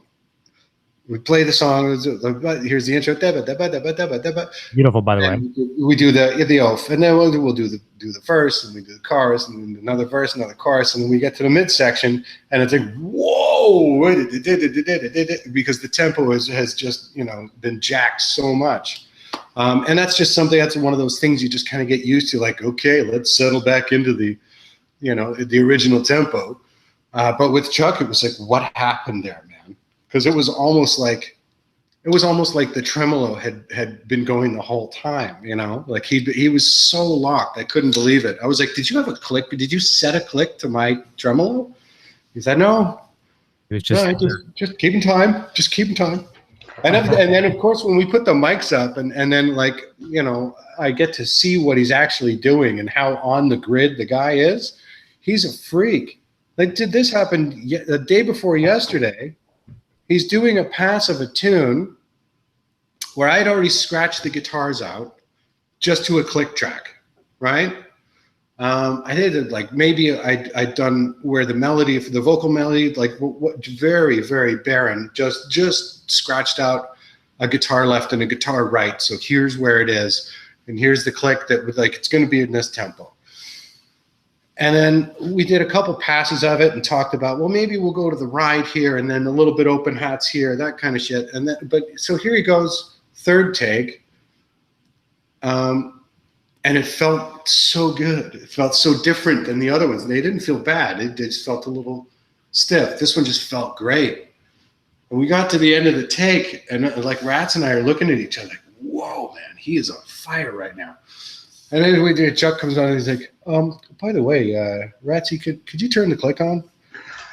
No, he's doing it with no click. And I was like, I've never heard of that before, where you're just playing to the guitars. Like, I've heard of guys, we used to track with no click all the time. We still will. But it's going to be drums are going down first. I mean, these guitars aren't keepers. This is just guides, right? But the guides were the only thing he was listening to, and the drums were flawless. He's a machine. Anyway, I got a little off topic. That's okay. That's a great. Well, that's how we ended up where we are now. Paulo left just before we started touring Grace Street. Okay. Yeah. No animosity, nothing weird there. Yeah, he just changed paths a little bit, and yep. He has all my love and support and best wishes, and I'm sure I do his. Well, Ryan, that's a great question from Ryan Long, and I'm a little embarrassed to admit I didn't know about Jeff Burrows. I work with Jeff Burrows at 95.1 100.7 The Rock, which from material. I worked with them for years there. And Paulo, I did a small Canadian tour with him. Remember when he was in the band Blush from the West Coast? Remember that band? Oh, that was his band long before you. But they had a great band from the West Coast, Blush, and we did a small tour with him. So that's kind of cool. And you never told me about that. Did he wear Blush in the band? Is that what you But man, monster player always. Yeah, he's a beast. He is. He did a lot of Van Halen stuff too, which was really cool. And on a Les Paul, which was kind of neat. Last question here from the Facebook group, and I'm going to Les Paulo, by the way. Les Paulo, there you go. Les Paulo. We won't be able to get to too many more questions in the chat. I'm going to do my very, very best, and I want to talk about Shawn's guitar lessons in a second too. But so Ted Perrin from the same Big Rec Facebook group, he was asking about performing as a three-piece. We've already answered that, but he asked of Ian, maybe one of your most memorable gigs as of late, and maybe share why. I would say they all have their moments. But I would say that the Newfoundland, maybe that one, maybe because there just wasn't any room there wasn't any room for fear. The vibe was so upbeat and so positive, and there just wasn't any room to be like, oh man, I hope this goes. There was just no, and to be honest, I was sweating, like in the last few shows, I was sweating the 3-piece things, and I think we muscled our way through them pretty well. But there's a difference between muscling through it and getting it's a great gig, we did well. There's a difference between that and then really enjoying it and really feeling like you accomplished something, or you reached someone, or something, or it just, you get outside yourself for, and I felt like I really needed that, and like we did, and there's a lot of stuff going on outside of music as everybody has life stuff. Family now. And it's nice when you get to escape, and actually, in a way, by escaping it, you're able to deal with it in a very strange. And I don't want to look at that too closely. I don't ever want to try to figure that out lest it goes away. But there is a certain cleansing that can happen if it's done, if you have a gig that goes well like that. And it, it's part and parcel with the audience. It's a bi-directional thing. I feel that oftentimes you can walk off stage and be like, I don't think we did that well. And then the audience is like, man, it was great. If you talk to your friends who came to the show, they were like, I've never heard you sound better.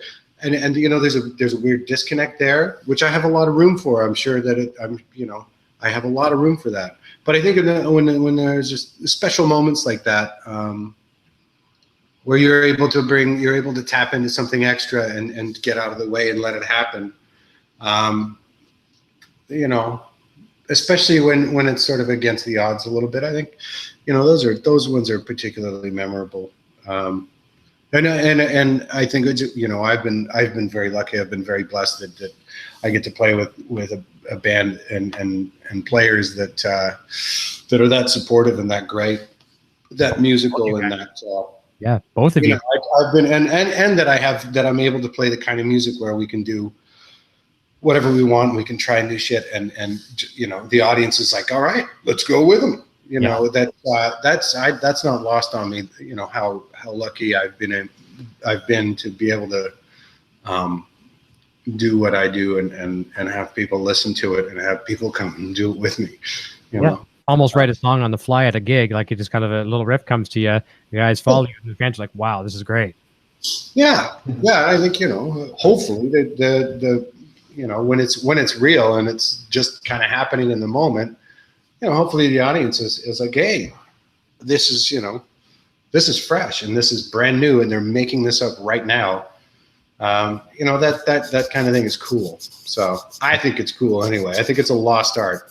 Yeah, that's good. That's a great. There's too many bands are playing with track, and you're tied down when you're playing with track. You're in a cage. Mm-hmm. A leash. Yeah, I've tried it and I hated it.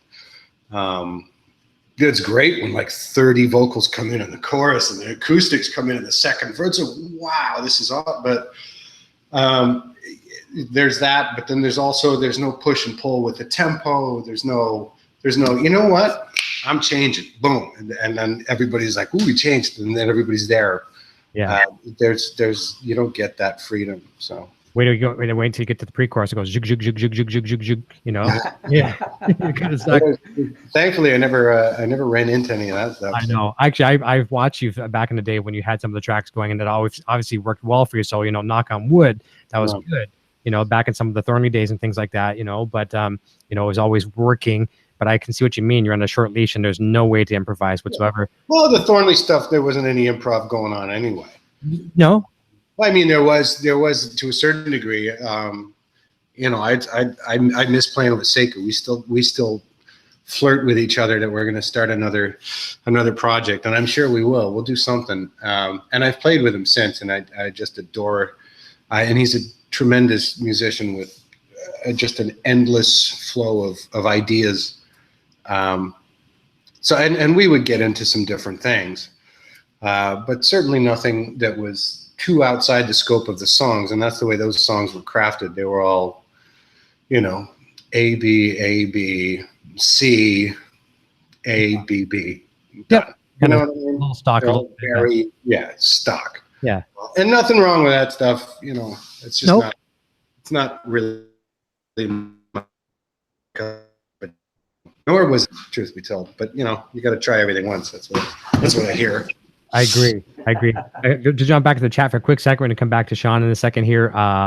Quentin James is here, good friend of ours here on the channel. And Brandon Hastings says, so this might be something Ian can't answer, but we'll ask anyways. Says, Ian, what's the deal with the secret pedal in your rig? There's a rig rundown in which there was a pedal you said you couldn't talk about. When are we going to hear about it? Yeah, keep that. Pass? Yeah, I'll pass. That's a pass for another one. So you'll. It's the. I can't. If I even start describing it, you're gonna know. Nope. Stop there.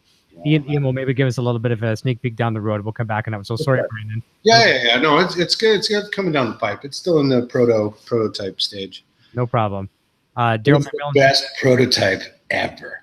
Let us know. We can't wait. I think I might know. I think I do know, because we had this conversation before, but I'm not going to go anywhere with this. I'm not even going to allude anything else, because I'm going to say too much too. We'll talk about it off the air another night. Let me see here. Daryl McMillan says, I didn't realize this broadcast was coming. I just recently discovered Big Rec, and now I'm a huge fan. Awesome. Daryl, please also check out the links down below for Shawn stuff. If you haven't discovered Shawn stuff, you're in a treat, because these guys are like brothers from another mother. Trust me on this one. Ted Perrin says the St. John's gig was amazing. The guys look like they were having a blast. Love to hear that. Bobby Clipper is here. Jason Hobbs, thanks, Ian, for answering several questions. Tessie Switch, Rob is here. Fantastic to see you here, Rob. Nice to see you. Let me see here. Anybody else I'm missing? I know we're running a little bit. Ted Perrin, go on YouTube and search Blown Wide Open, Iceberg Alley Performance. See them as a three-piece. I'll have to look that up for sure. Troy Harris, been through a million girls. Richard Henry, I love Shawn's YouTube channel. My bank account does not. There you go. Obviously, Shawn's making everyone buy these, not making, but encouraging people to buy these products because they sound so good. A bunch of other regulars here. I'm Sucking Wind is here. Cool YouTube name, Mel O'Brien. 4:20 a.m. It's only 3:30 over there. That's late. Some diehard fans. Frank Corcoran is here. Mel O'Brien. Time to go outside and check for UFOs. Yep. Okay. They probably could be around. At least in Canada, we might have some weird ones. Leon Keaton's here. Let me see here. Who else we got? David Suzuki. Okay, David Suzuki. How do you fix a guitar when the strings are too far from the frets? Go buy another guitar. That's all, because that's a short answer, because we're out of time, almost out of time here. No, take it to the local music shop. You can pretty much adjust a truss rod in most cases and things like that. But I want to jump back over to Shawn. Now, Shawn, are you still doing guitar lessons? You're doing Skype lessons, and can people purchase them from you? Actually, I'm actually. Yeah, like Ian, I can show you everything I know in about 3 minutes. Everything you know, showing me is going to take a lifetime. Actually, I don't do Skype lessons anymore. Okay. But what I'm working on, if I can just, for the love of God, figure out how to do tabs and count frets, I'm working on doing kind of a jam tracks thing where you can download jam tracks, or you can download jam tracks with me taking a dumbass solo, and then I'll teach you the goofball solo via tabs, and I'll try to explain what I don't know what I'm doing. But you'll have the tabs, so it'll maybe work. That's what I'm working on. The Skype thing became very difficult because it's just hard to allocate the time. Right. And as much as I truly enjoyed getting to meet so many really sweet, actually amazing guitar players. Some of these guitar players, they would play for me, and I'd be like, I go, but you're way better than me. So, but yeah, I honestly am kind of leaning away from Skype, but I am trying to figure out how to do the tablature thing, which I have never done and have never understood. Robert is your guy. Yeah, Robert. And so as soon as I learn how to like count frets and understand like eighth notes, somehow that's the plan. What I do is very simple. It really is. And I think if I can just have the tablature and then do brief video explanations that people can get a hold of via subscription or whatever it ends up being, which utterly confuses me. That's the plan, because I want to help. I want to show people what I'm doing, but what I'm doing is ridiculously simple. And every time I did a Skype lesson, I found that every single student tried to overcomplicate it and turn it into something that I've never thought it was. So as much as I love the one-on-one, it's just too hard to allocate the time. So Yeah. I'm gonna try and figure out how to. I really want to do it. I truly do, and I'm so blessed that anybody would be at all interested in what I do. I truly am. So I think that's perfect because now you're going to create a digital product instead of doing the one-on-one thing, which is awesome. I hear what you're saying. They sometimes overcomplicate it. It's like making, instead of manufacturing box by box by box of products, now you have one product. It's a digital product. You put it out there. Well, I mean, there could be several lessons, but your instruction, a video with some tablature, I think that's going to reach more people. They can do it in their own time. They don't feel sometimes, because, you know, you said some of the students might be like phenomenal. Some of them might not be as much. Then there's probably some intimidation factor when they call you on Skype. I know it'd be like if I'm talking to you or Ian, I'm like, can you show me how to play this? And I'd be like, you know, I'd be embarrassed to show you what I could do. And they're like that possibly too. So now they take it in their home, they can rewind it, play it again and again and again. So I think it's a fantastic avenue. I wish you the best on it. And I do think Robert Baker would be a good, he may not be here still, but just pick his brain, because he's kind of the king of tabs on YouTube. And I think that you could have a viable thing there. And I think it would be very, very successful. I want to jump back to Ian just for a quick second. And there's a question here, which I know, I totally know the answer to this one here. And I think it was from the Big Rec Facebook group. I'll let Ian answer it. But I do think this always comes down to promoters. You know, people always want people to play. Can you play in Japan? Can you play on the moon? Can you play in Ontario? And David McKay, good Mackey, a very good, honest question, says for Ian, will Big Rec ever tour Australia? Ian? I'd love to. I do. You know what? Anywhere that people always say on, if it's not Instagram, it's Facebook. I always get notes about, why don't you play here? Why don't you tour here? Why don't you? And it's like, man, I don't recall ever saying I don't want to play there to any. There's no. I mean, maybe the Arctic I don't want to go to. There's maybe like 2 or 3 spots I'd be reluctant to go to, depending on the time of year. But even that's logistical, right? I mean, yeah, more than not. Honestly, and I'm making a joke. Of course, I'll play in Alaska. But you know what I mean? I just like, it has almost nothing to do with me, save me just going into my savings account, buying a ticket to fly somewhere, and then going into a coffee shop with a rented acoustic guitar, because I wouldn't be able to afford to fly a guitar over, and saying, can I play your coffee shop for a bit? You know, it really is. It's that dire out there. There would have to be a promoter in Australia or in Germany or in Poland or in Italy or in the south of the U.S. Or in the northeast of the U.S. There'd have to be a promoter there who's willing to either promote the shit out of the show, or potentially lose his shirt because there's not enough fans there, because it's not cheap to fly people anywhere, or to get them, to get a band, it just doesn't. And at the end of the day, it's it does come down to money, and it comes down to back in the old days. Your label, there was just such a thing called tour support from a label, where they would dump a bunch of money into a band under the guise of, we're investing in your career, but they're investing in a single or in the potential of selling a bunch of records on a particular album. But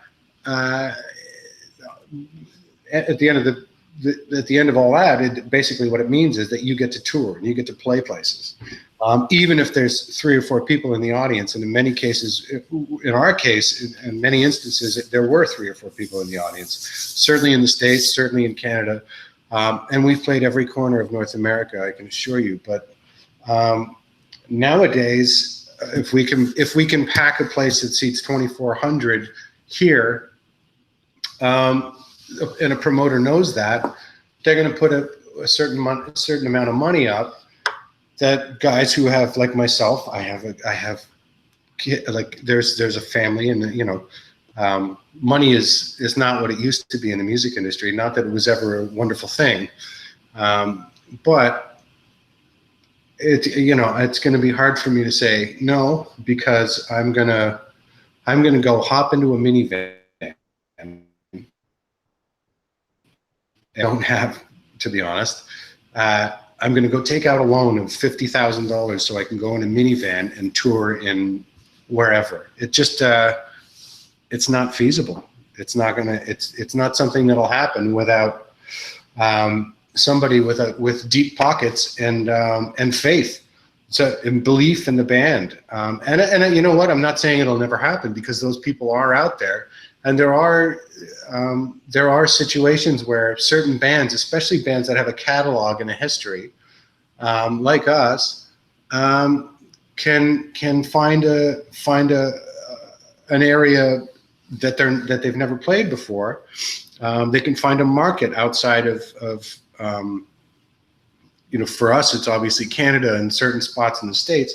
You can find a market somewhere else where it's like, wait a second, something's happening here, and these people are into the music, and they're digging back into your catalog, and I've heard of stranger things than that happening. So yeah, it's not out of the cards. It's just very, very difficult. I like how you said deep pockets and faith. And the funny thing about that is the two sometimes don't go hand in hand. And you might find someone may not have the deep pockets, but they got the faith. But that person with the faith, he or she knows someone with the deep pockets, and they get together. Because that's what obviously finances are everything, but faith in making a success. I think sometimes, I know this sounds very, very silly, but sometimes the faith is more important than the finances.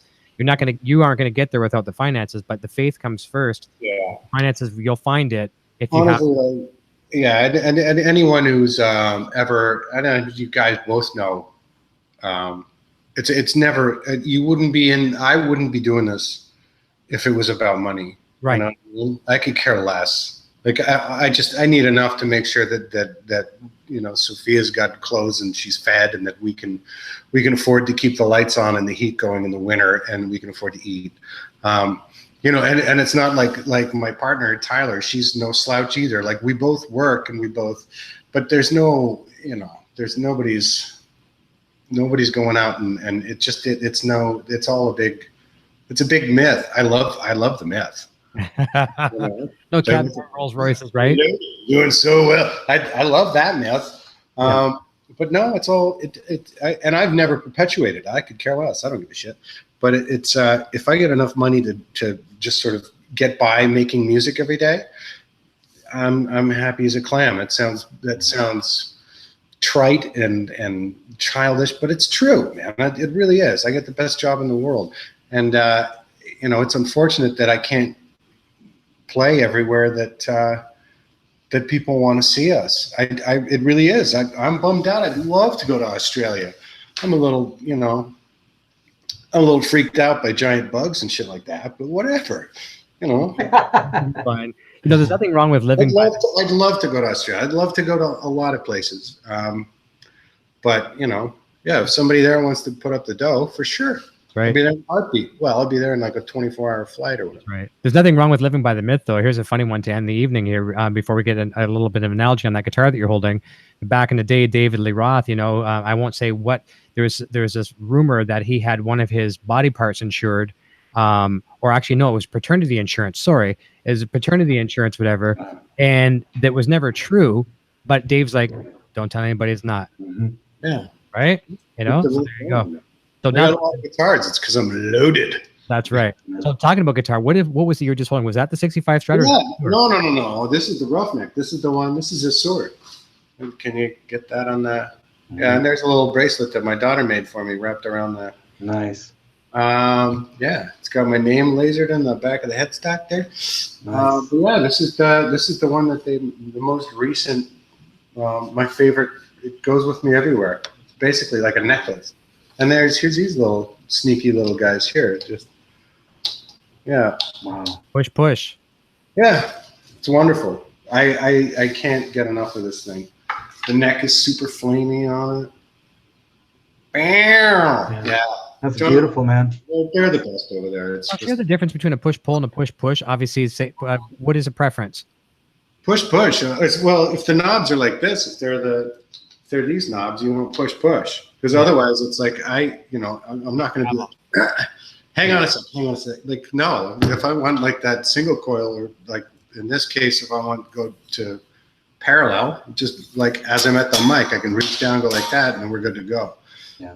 So, Gotcha. That makes sense. Another thing, like, you know, like when you say like the guitars are tools, and Shawn's right, because they really are.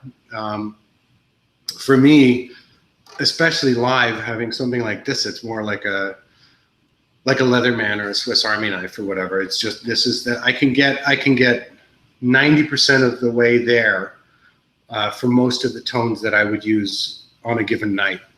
Only it'll stay in tune better than a Les Paul, or, you know, do you know what I mean? And I'm not. Well, no, that's exactly what that white Suhr Classic Pro I have is. That's exactly it. It's just, it covers so many bases. And that guitar is beautiful, Ian. Hey, really quick. So how old's your daughter? 14. Nice. I've got a 15 and an 18. My 18, I just dropped her off to college, and that's. Oh. That could be hard. I have a 12-year-old here as well, too. That's, the clock is ticking, gentlemen. I'm telling you. Oh. Someone asked her earlier in the chat. I didn't want to mention it because it wasn't important because it was about me, and I don't care, but I'll say it because you guys will appreciate it. Someone asked about that guitar back there. My son has cooler guitars than I do. The white one. Someone asked, "What's that white guitar?" And Junior, who's 12, he's got an Eastwood Airline. Nice. Beautiful guitar. 59 3P Deluxe. Bigsby on it. I'm so jealous of my kids' guitars, and he's got. It's just awesome. He's pretty awesome. The kids are the best, man. Oh yeah. Well, that guitar reminds me of I had a National. Oh my God, what's that? It's a Makuta caster. Nice. Those are lollers in there. Beautiful. Nice. Yeah, I've been putting a lot of miles on this thing lately. It's just fun. I can't believe it's because I'm such a Cooter nut. It's taken me so long to actually get a Cooter. Well, at least I always wanted to try that. The lap steel pickup in the bridge, and now I'm in love with it. There was one, online, there was one, and it was cheap. It was, I think, like $800 or $900 or something like that. And it was a Chinese or a Mexican Strat with those guts in it, which is all the Lawler stuff and all the right with the gold foil. And I was like, okay, I can spend that money and just ace the guitar. Like, so I basically, my guitar tech, I was like, take the guts out of there, put it in that guitar. You can have the other guitar. He said, okay, it'll be done. It was done a half hour later. So yeah, no, I love that. It's like that guitar behind Eric. It's like, it was, my dad gave me that guitar, but it was a 53 National Town and Country. And when we moved to California in late 1978, we got robbed. So that guitar was stolen along with Willie Nelson's. I think he still uses the amp. It's this old Baldwin 2x12 amp. Okay. I had that amp. That's what I played that guitar through. And so every time I glance behind Eric, even though that's not the same guitar, I think, oh, National Town and Country. It's breaking my heart because, that's my roots. My pops gave me that guitar, and those things will never go away, right? Like, you'll be looking for that guitar for the rest of your life. Oh, and I still have my pops turned 75, and I tried for the love of God to find the exact guitar, and I found one. I found it on Reverb, and someone snatched it up on me. So I was going to buy it and give it. The same guy that teethed the other one. Yeah. Maybe, man. But it got snatched. It got snatched up, and I couldn't give it to him for a single. It's it's things like that. It's like guitars just have a certain. That's obviously not the same guitar, but every time I look at that, I'm like, oh man, I had a National Town and Country. My pops, it was his guitar. It's the reason I play guitar. It got stolen, and it's crazy. I wish you could find it. This one here came from something totally different. I mean, nothing is nostalgic as that, but it's still pretty cool. We all have our guitar heroes, and Junior, one of his guitar heroes, I wish I could say it was Eddie Van Halen, but it happens to be Jeff Wooten from the band Gorillaz, and a different style. And he's made me a great band. I love them to death. He go to a concert last year, and I didn't want to leave. And we're going down Air Canada Center, Toronto, up Ian's way next week, actually. And we've got the VIP backstage and stuff, so we're going to interview. Actually, the cool thing is, when we got that guitar sent to us from Eastwood, they sent us an extra pick guard. we sent the pick guard over to England along with a vinyl cover, a vinyl jacket, whatever, and all the gorillas of the band signed the pick guard and the jacket. So we're going to meet him in Toronto. We're going to get that back and do a little bit of an interview backstage. So Junior's going to be in his glory. Oh my God, yeah. I like. Cool. So we're very close that way. Like, and he 12 years old. He inspires me. Yeah. So the youth is the future for sure. But gentlemen, thank you so very, very much. This was an absolute pleasure. I'm so bummed that we didn't have Chelsea Constable here, but we will do a return invitation to her. She'll be back, and we'll have the three of you because she loves you guys as much as we all do. I wish Shawn, I think you're onto something really great with the tabs and lessons. Knock that out of the park. And if I can be of any help, just to pick brains or talk to Robert Baker or anybody like that, happy to assist. Ian, keep doing what you're doing. I hope you're feeling 100% better over the next couple of days. Oh, yeah, I'm fine. Come spring after NAMM. Okay, a quick question. Both of you doing NAMM this year, the winter? I may get out to NAMM. Okay. I may actually too. Okay, good. I'm not playing, I don't think. Okay, because that's the last time I saw you was Winter NAMM 2017. We met up there. It was kind of the Brotherhood of the Mustaches and all that kind of stuff. It was kind of cool back in the day, except and I remember trying to, I'm a tall dude myself, but standing next to Ian, I looked like I was, kind of sitting. That was a little bit of an awkward photo of me, you and Pete Thorne. That was kind of fun. Yeah. Well, I'm not growing a damn mustache, but I might. Butterfly, man. Do it. That'd be great. That'd be hilarious. Well, I'll put it this way: I haven't shaved in like 2 months. If that tells you anything. Oh dear. Okay, well, I think I will maybe have you beat a little bit. I'll shave tonight, and then I'll do on my show on Sunday. I'll have it back. So you just gotta dress up as Derek Smalls, man. That's all I want to say. I knew it. Another thing that has the ring and the straps that go. You know what I mean? Oh yeah, I'm in. Oh, that's easy. I'm in. I had a guy give me a comment. Derek Smalls, and I'll be. What's the other guy? St. Hubbins. St. Hubbins, yeah. One way. Oh, I can watch Final Tap. We are going to be rich, man. I'm telling you. Yeah. There we go. Let's do it. Final Tap reunion. Here we go, gentlemen. I'm going to say goodbye to you off the air. Thank you, everyone, so very, very much for tuning in this evening. And I'm off this Sunday. No Helix Hour this Sunday. However, I'm launching a brand new show Monday night, 9 p.m. Eastern, 6 p.m. Pacific. That's like the other time. It's called Rocking Dead. If you're fans of the Walking Dead talk show, brand new talk show starting Monday nights. And my very first guest is Lou Temple, who played Axel in season 3 of The Walking Dead. He's played in every movie where his character dies. He's a character that dies in every movie. For the younger fans, he played in Rango. He's played in Denzel Washington's Unstoppable, Rob Zombie movies. He's a good friend of mine. We're going to kick off Rockin' Dead Monday. So I hope you can come over and say hi and wish me luck on my 4th show, which is making this mustache go even grayer than what it is. But it's all a labor of love. Thank you, everyone. Have a fantastic weekend. Be safe out there.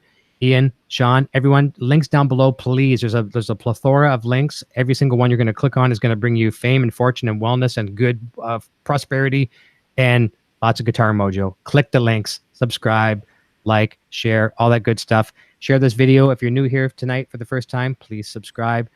Share the video. I will work just as hard to keep you as a subscriber as I did to get you here, I promise. And I can even come cut your grass if you need once in a while too, once I cut mine.